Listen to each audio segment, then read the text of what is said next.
আপেক্ষিক তত্ত্ব। আইনস্টাইনের আপেক্ষিক তত্ত্ব। আইনস্টাইন মামুর বেটা কি বলে দেখো, আপেক্ষিক তত্ত্ব।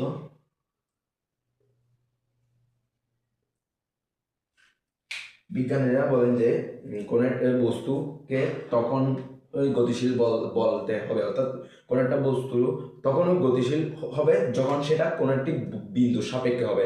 ধরো আমার সামনে তুমি দাঁড়িয়ে আছো, এখন আমি দাঁড়িয়ে আছি, তুমি আমার সামনে দিয়ে হেঁটে চলে যাচ্ছ।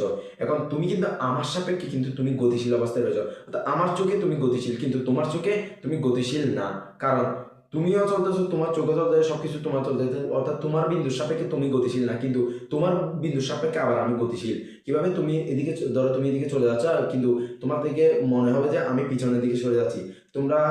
আমরা ছোটবেলায় কি করতাম না, ভাইয়ার যখন মোটরসাইকেল ছিল, মোটরসাইকেলের মধ্যে, ধরো এটা মোটরসাইকেল, তো এটা মোটরসাইকেল, মোটরসাইকেল আসতে পারতেছি না, ধরো এটা মোটরসাইকেল, তো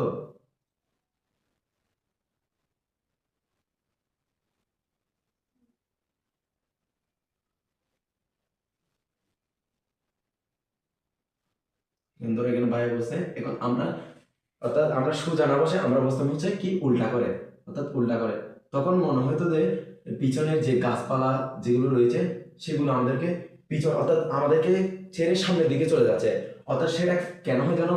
সেটা হচ্ছে তোমার সাপেক্ষে কিন্তু গাছগুলো গতিশীল অবস্থায় রয়েছে, অর্থাৎ তোমার সাপেক্ষে তোমার থেকে লাগতেছে হচ্ছে গাছগুলো চলে যাচ্ছে, কিন্তু আবার গাছে যদি কোনো একটা ব্যক্তি থাকে, অর্থাৎ গাছের সামনে যদি কোনো একটা ব্যক্তি দাঁড়ায় থাকে, সে তার থেকে মনে হবে যে হচ্ছে তোমরা সামনের দিকে গতিশীল অবস্থায় রয়েছে, অর্থাৎ ওর সাপেক্ষে তোমরা গতিশীল, আবার তোমাদের সাপেক্ষে ওরা গতিশীল, অর্থাৎ একটা অপরটার সাপেক্ষে গতিশীল বা স্থিতি।